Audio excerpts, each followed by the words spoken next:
Objection. Thank you, Madam President. Madam President, today I come to the floor to tell the body that for the first time in years, the Senate is going to begin the appropriations process in the right way. The right way is on time. The right way is here in public. And the right way is with bipartisan support. Now, that may seem routine. It would be expected to be routine. But here in the United States Senate, that hadn't been routine for a long time. Because for years, the appropriations process has been broken. Now, we just heard the minority leader, Senator Schumer, come to the floor and say that this process has become more partisan, as he said only in the recent weeks.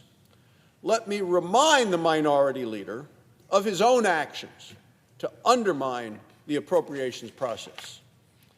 Last year, 11 of 12 funding bills passed the Senate Appropriations Committee. They were passed through regular order in the committee. They had strong bipartisan support. Many actually were unanimous. Yet not a single one of the appropriations bills that were overwhelmingly agreed upon reached this floor of the United States Senate. Not a one. Why? Because the minority leader, Chuck Schumer, blocked each and every one of them from coming to this floor. He let these 11 bipartisan appropriation bills die at that desk right there. As the majority leader at the time, Senator Schumer had the power to bring each and every one of these bills to the floor of the United States Senate, and he refused. Day after day, 100 days, over 200 days, absolutely refused. He unilaterally shut down the appropriations process, and now he and other Democrats are threatening to shut down the government of the country. Both Republicans and Democrats are fully aware of how broken the appropriations process has become. The Senate is meant to be, has been described as the greatest deliberative body in the world. Over the last 4 years, the Senate has become a graveyard for consensus during the Biden administration and with Chuck Schumer as majority leader. The Senate Republicans are now here to correct that. Republicans believe in a Senate that debates and amends and then votes. We believe in regular order, not top-down control. That's why today Republicans are bringing our first appropriations bill to the floor. The bill funds veterans' health care. It strengthens military readiness. It improves housing for service members as well as for their family. The bill went through the committee process. It passed 26-3. That is overwhelmingly bipartisan. This is one of several funding bills that earned nearly unanimous support in the Appropriations Committee. Now it deserves bipartisan support on the floor of the United States Senate. This bill to fund veterans' health care and military readiness and housing should unite us. It shouldn't divide us.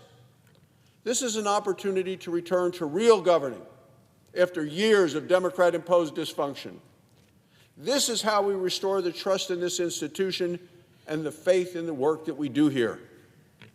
When the Senate does its job, the American people are better off. The appropriations process is how Congress fulfills our basic everyday legislative duty, the duty of controlling the power of the purse. It forces accountability. It forces transparency that had been blocked in the past by the minority leader. It requires Congress to look closely at every taxpayer dollar being spent, and we should. We have an opportunity and an obligation to do that. This process helps Congress fund what really matters to the American people. It means securing the border. It means strengthening our national security. And it means protecting the most vulnerable among us.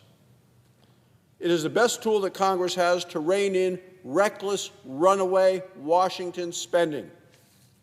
That's what Republicans are doing. Accountability, transparency, openness, letting people see the truth. If If Democrats walk away from this process again, and it sounds like Chuck Schumer's trying to decide if he's going to allow his members to even vote on some of these things, if they want to do it simply to protect wasteful Washington spending, they will be the ones sabotaging the Senate and shutting down the government. Won't be the first time. It will be another Schumer shutdown. A Schumer shutdown would punish hardworking families. A Schumer shutdown certainly hurts seniors who rely on Social Security. A Schumer shutdown hurts our military and the families who live paycheck to paycheck. And a Schumer shutdown forces Border Patrol agents to work without pay. The American people should not be forced to pay the price for the games of the Democrat Party. To my colleagues on the Appropriations Committee who worked in good faith this last year, only to see their hard work buried by petty politics, this is an opportunity for us to do better. Republicans are committed to restoring regular order, transparency, and trust. We're doing the work of the American people here, Madam President, and the question is, will Senate Democrats join us? Or will they once again drag this country into another Schumer shutdown? Thank you, Madam President. I yield the floor.